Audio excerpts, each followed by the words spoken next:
Welcome back to Get a Grip on Lighting. On today's show, we are quite pleased to be joined by Karl Zartarian. He is a dynamic and passionate leader, and he currently serves as the Regional Vice President at Barron Lighting Group. With a proven track record in sales and marketing leadership, Karl thrives on customer engagement, teamwork, and achieving ambitious goals. At Barron Lighting Group, he leads the Northeast region, managing lighting and electrical distributors, engineers, designers, and end users, while driving profitable growth and exceeding sales quotas. Karl's expertise spans talent development, coaching, team building, distributor channel account management, and international sales. He has successfully developed and supported domestic, national, and international specifications through superior project management and collaboration. While at Eaton, the region achieved remarkable milestones, including a 10% growth to $465 million in 2014, Greg, and Nice. and 10 million in synergy sales in 2015, consistently surpassing corporate performance goals. A transformative player with a commitment to integrity, empathy, and collaboration, Karl's leadership extends beyond sales to include strategic planning, product development, and brand positioning. His dedication to excellence and ability to foster cross-functional collaboration have solidified his reputation as a trusted and influential leader in the lighting industry. So we're looking forward to that conversation, Greg Eric. But first, I think we have to go to the website of his company. Go to Barron Lighting, BarronLTG.com for Barron Lighting, Greg.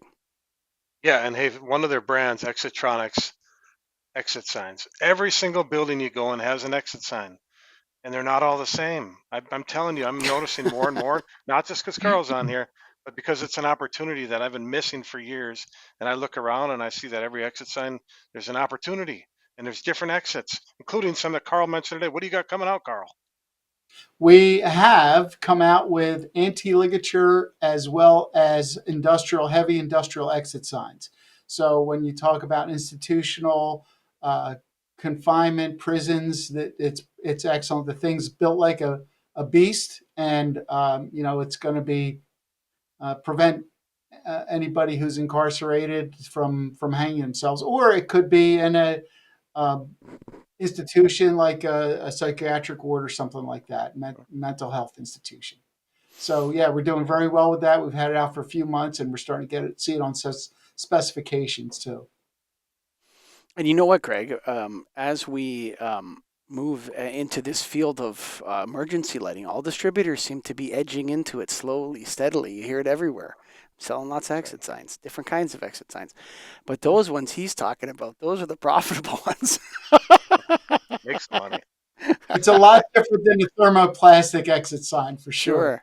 Sure. Right, right. And Go. don't forget, when you look up, you see emergency lighting too, not just exit signs. That's right. That's right. Go Right. to BarronLTG.com for Exitronics. Is the brand of their exit lighting offering. And Greg, of course, Barron is a member of the National Association of Innovative Lighting Distributors. If you have light bulbs in a warehouse, or exit signs in a warehouse, or emergency lighting in a warehouse, and that kind of stuff, you should go to NALD.org and join us, because this is your crucial shield. We are doing all sorts of things in the lighting industry, and it's just everywhere. You got to get in to know what's going on, but we're doing a lot. Karl, on the second phase, welcome to the Get a Grip on Lighting podcast. Thank you, and thanks for the introduction. I'm not sure who you were talking about, but I'll take it. Hey, one thing I wonder about, Baron Lighting I've heard about and I buy stuff from, but you guys have four distinct brands. What do you tell people you are? You say Baron? Do you say Exitronics? Do you say everything? How do you go about doing that and managing the brands and your name? That's a great question. So we started out as an engineering firm, Barron Manufacturing Company, 1973. So we're in our 52nd year now. We were the first company to come out with an LED exit sign in 1984. And we changed our company name at that point when we got into lighting at that time from Barron Manufacturing Company to Exitronics. So many companies and people in our industry today know us as Exitronics. Fast forward 20 years when we added our trace light fixture, commercial fixture brand, specialty LED RGB brand, and grow light brand, we rebranded the company name to Barron Lighting Group. So if I tell somebody I work for Barron Lighting Group, and I've been with this for 8 years now, our brands are Exotronics, Tracelight, Specialty LED, and Grow Light, and we excel in all of them. That's great. And I assume you can't share exact percentages, but Tracelight and Exotronics are your big two, I'm guessing, or are these other two growing? Yes, yeah, Okay. and everybody still thinks of us, even sometimes, believe it or not, our agents think of us as Exotronics, but we sell as much today in Tracelight as we do in Exotronics. Oh, So the brands are similar in size, and many of our reps sell, like, they may want to rep us for Exotronics, but they'll wind up selling more of our Tracelight product than Exotronics. got So it. it's kind of dynamic. From an Exotronics perspective, we're full life safety. So it's not just emergency and exit signs; it's also inverters and um, emergency and so forth that goes along with that. And another that specialty line I was looking at. Not a lot of people have these flat panels that are RGBW. Are people in commercial settings and can lights? Are they actually buying that RGB Yes, cans and and flat panels? yes, Okay. and it's unique. And we just recently, maybe 6-8 months ago, we came out with the downlight version of it, and we keep finding more and more applications for this. So initially, it was, well, we might need it for this entertainment area, and so we're bars, restaurants, nightclubs. We're starting to sell them now in theaters. We've sold them to airports where they have a green room that the night pilots have to sit in, and sitting in the green light, it makes them more alert when by the time they get in the cockpit, so their brains aren't producing melatonin. We're going to be coming out with a case study for hospitals where it makes the nurses more alert, whether they're working in blue light. When nurses work very long hours and they're working overnight, so it keeps them alert in those situations.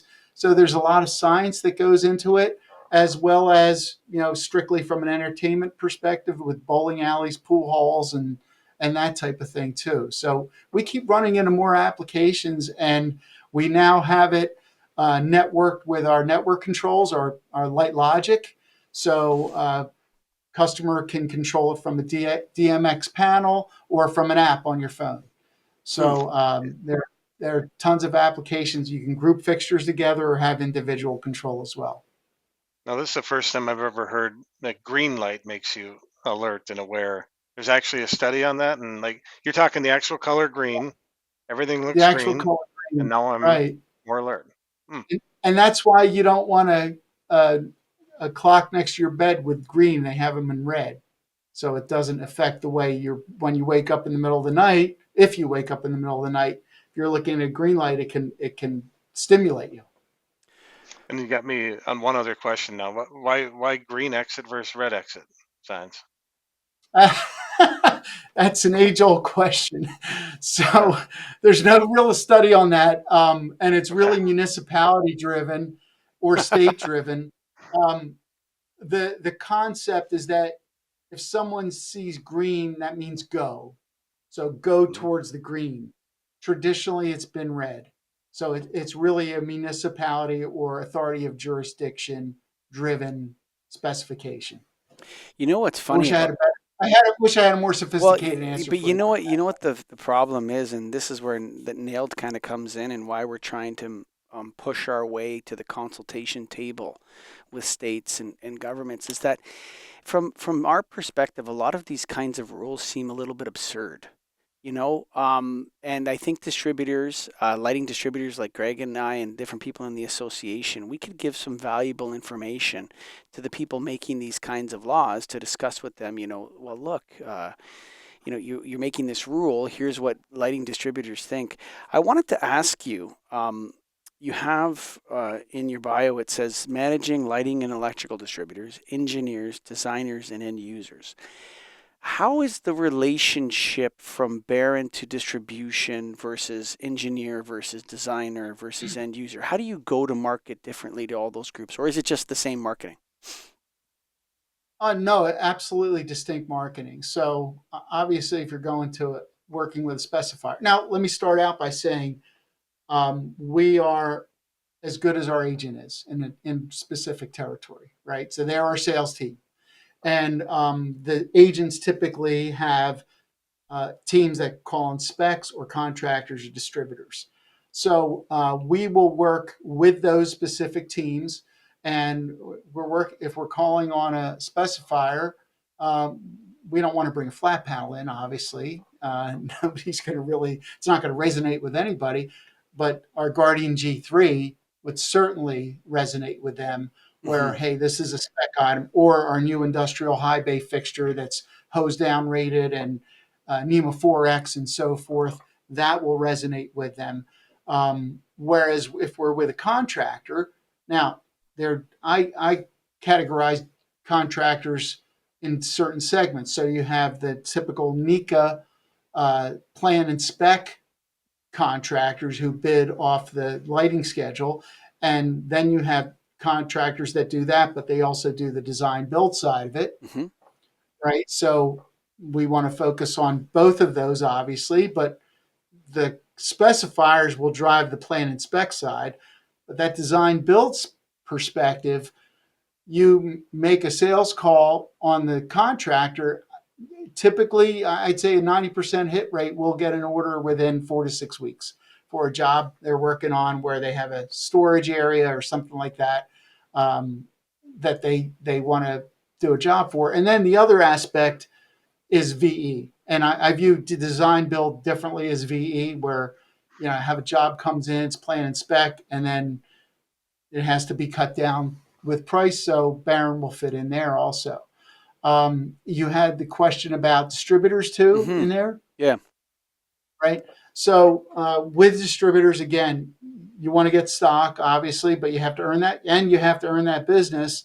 Distributors also drive a lot of discretionary business and distributor partners. So you can't be all things to everyone, so to speak, but you want to partner with the right distributors that see the value in Barron, and we do bring a lot of value to the table.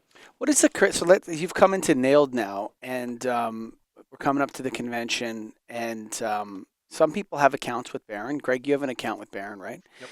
And other distributors won't have an account with Barron. How are you guys selective with that by territorial region, or do you base it on the type of business that it is? And how does that selection process get made? Or do your agents choose that?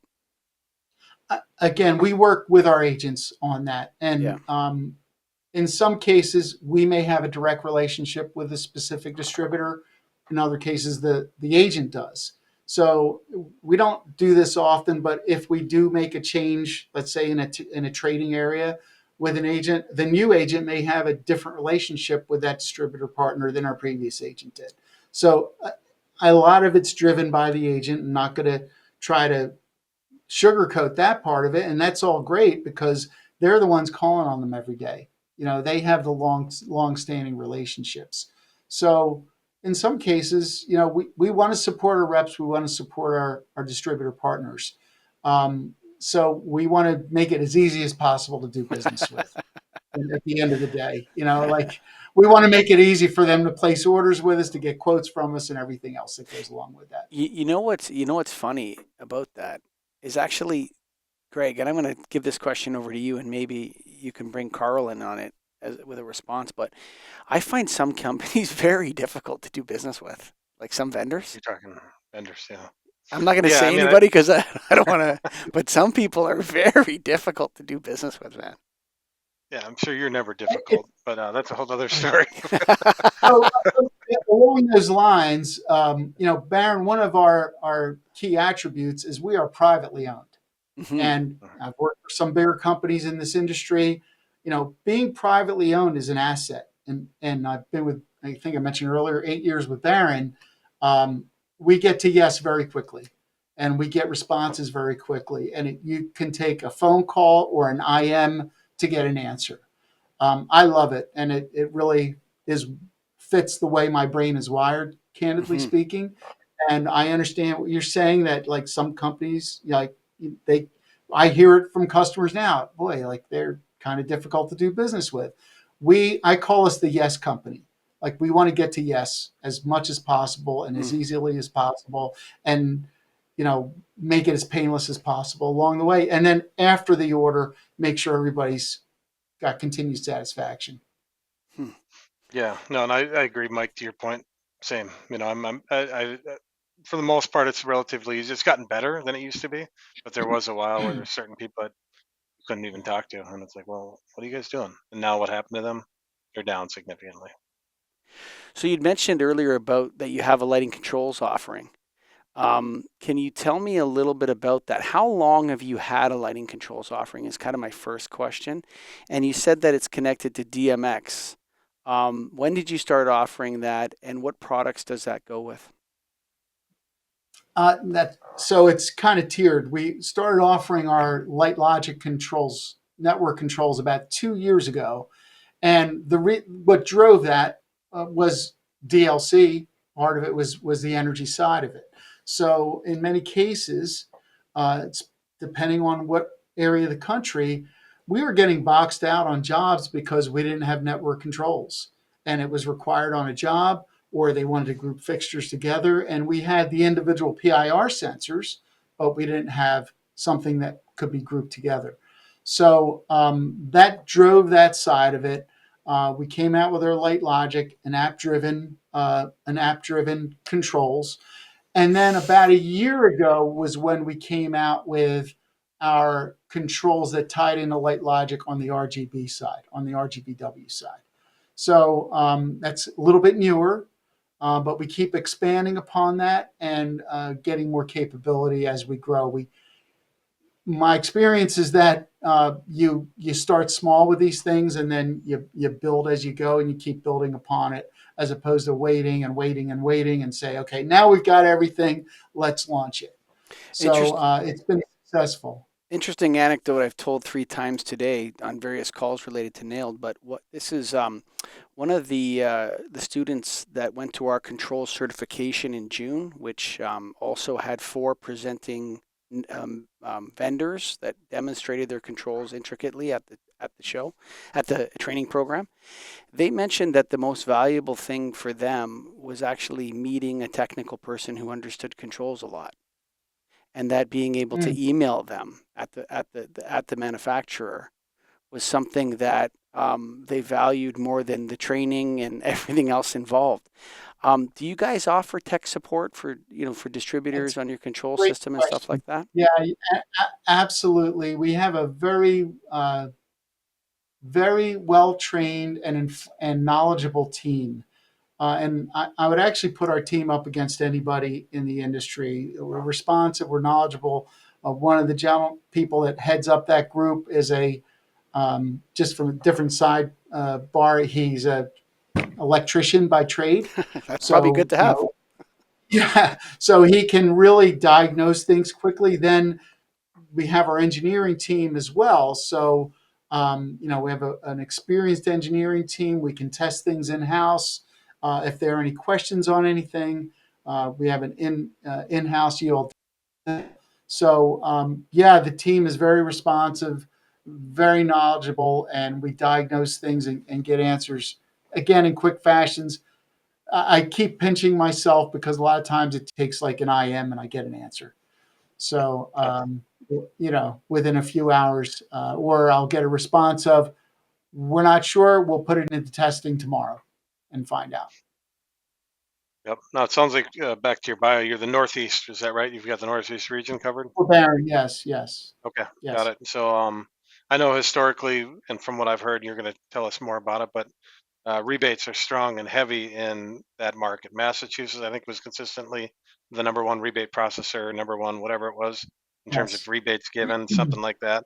But Mhm. how is the market there as a whole? Is it It's, saturated it, with LED? Is the rebates still going? Where are we at? so yes, everything's LED now, right? It's funny. Every once in a while, I'll get an inquiry on a HID fixture, and I'll say like, no, that's no, we don't have that. Um, so if we take it that Pennsylvania has been the area where rebates have come down. They had a 5-year program with Pico and um, I think it's First Energy out west. I can't remember the specific name, but that program has kind of run its course.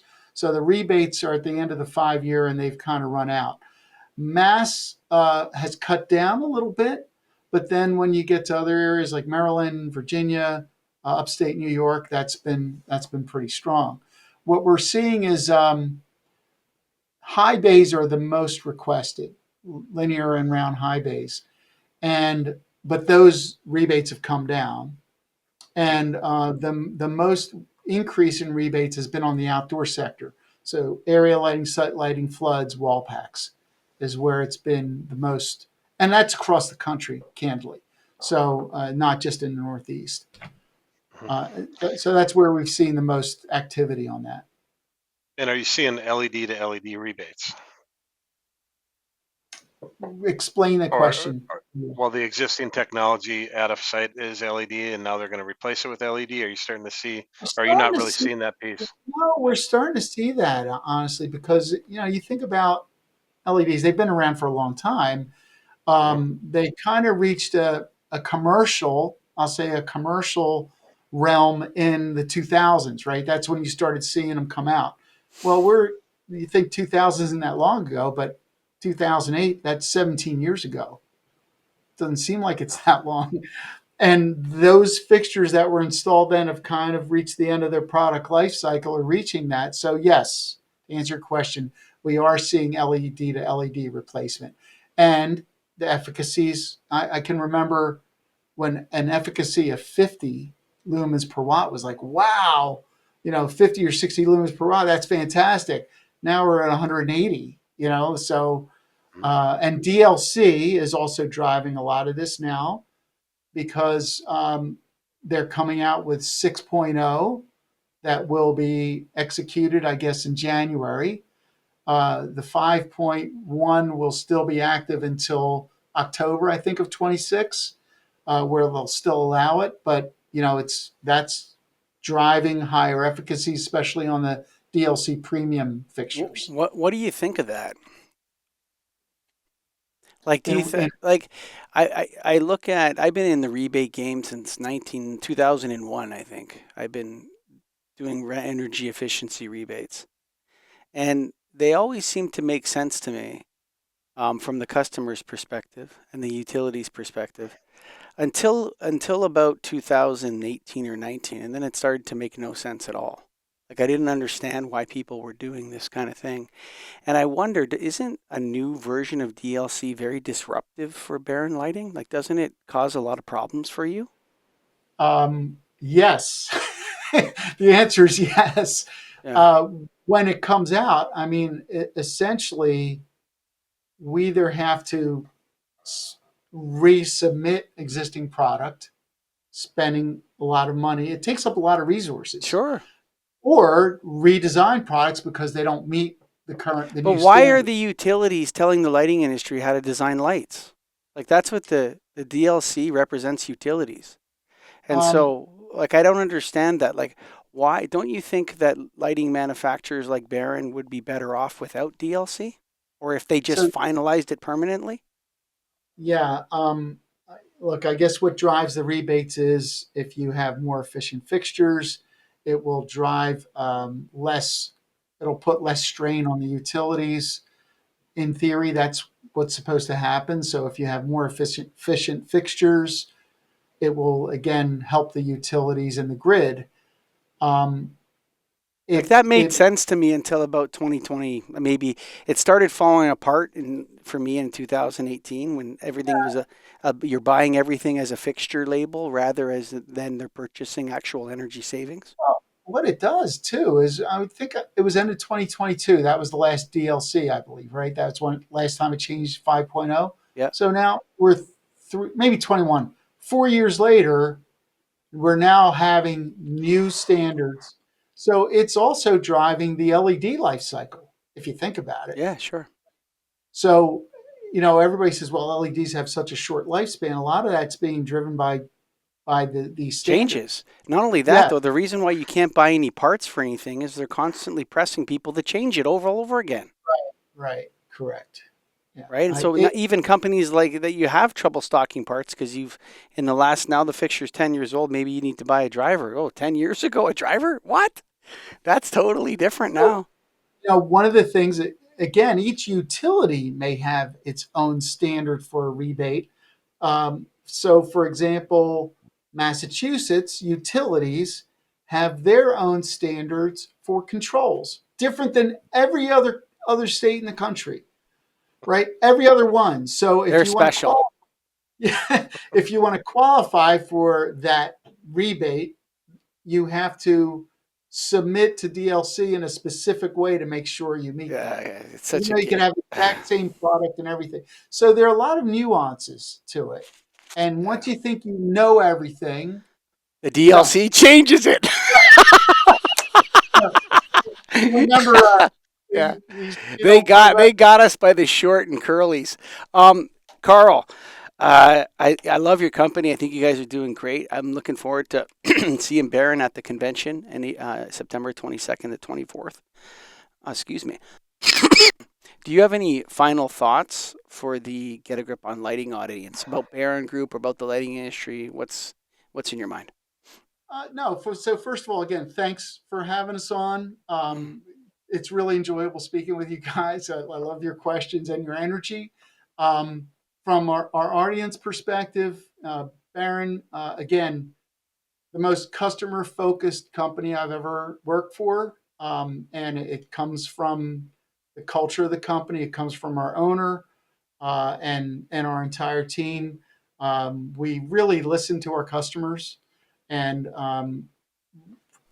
do everything we can to meet their needs and help them grow their business. At the end of the day, that's really what everybody wants to do.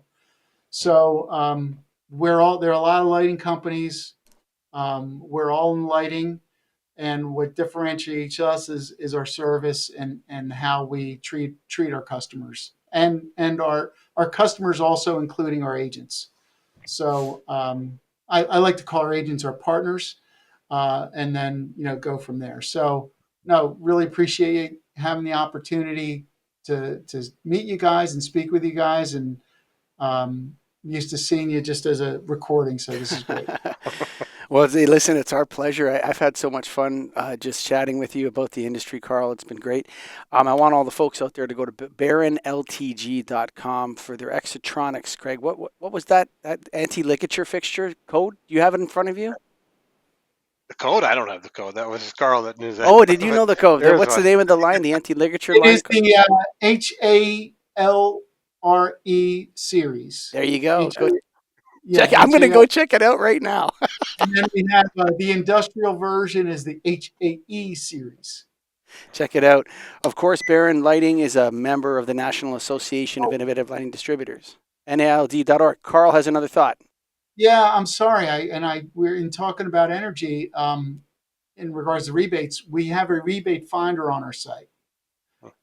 So that all you would need to do is put in a category, whether it's linear ambient or a fixture series number, a zip code, the utility, and it'll spit out whether it's what the prescriptive or instant rebate is.